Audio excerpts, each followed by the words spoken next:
again, and today we are working once again on the needle-pointed small sword. As you can see, I've gone ahead and modified the tang to fit the guard that I'm going to create for this. I've decided on a kind of elegant little D-guard to go with this design, something simplistic yet elegant to go with the simple yet elegant blade. So we got a strip of 1.5 by 5.5 inch long by 1/16 inch thin flat stock. Go ahead and slap it in the fire and make ourselves a D-guard.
here is our rough forged D-guard. You can see I beveled all the edges on this just to give it a three-dimensional aesthetic. We're gonna get this cleaned up a little bit, but I just wanted to show you guys.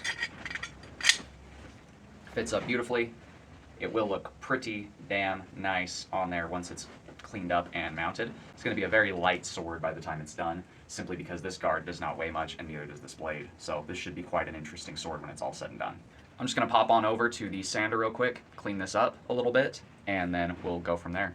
So as you can see, I went ahead and polished up our guard here. We've got a nice bevel that runs all the way up the top. We've got some winging going on the back here, and then we've got that nice wire finish. You can still see the forge marks left in that hilt.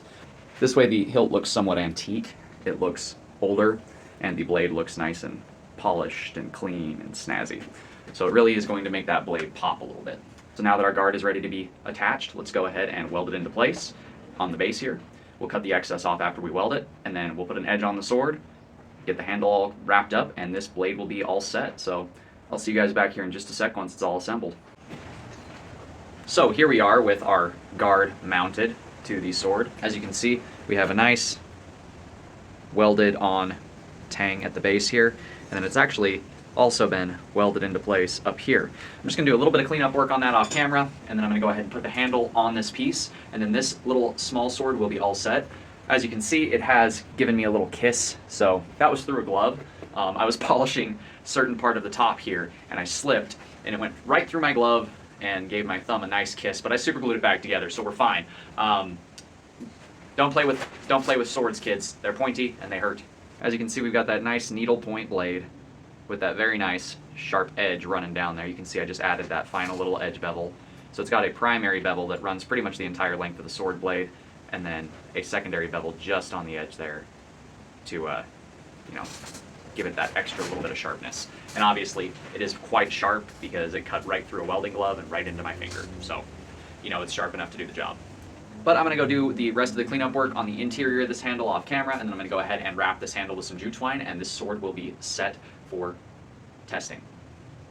I've now gone ahead and gotten the handle wrapped and hardened up. As you can see, it is rock solid, and we are all finished.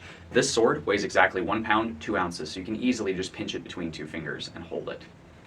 And that makes this sword incredibly light and incredibly fast. For a 16.5-inch bladed needle-pointed sword, weighing about 1 pound and 2 ounces is, in my opinion, just about perfect. It's enough blade and enough steel to do the job, but it is light enough to be carried without thinking.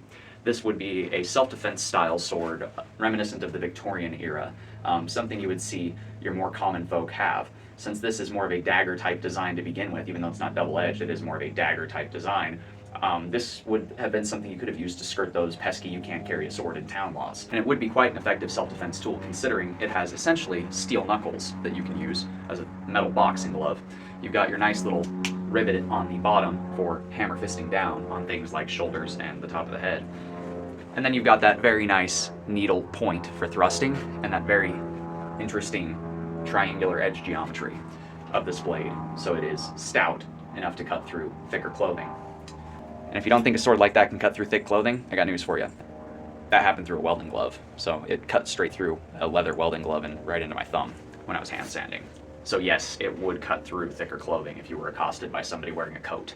But that does it for today's video. If you guys like what you're seeing, do me a favor, do that thing right there. And until next time, God bless, stay sharp out there. If you're looking for a custom sword, knife, polearm, whatever, check out my Etsy store. The link will be at the end of the video.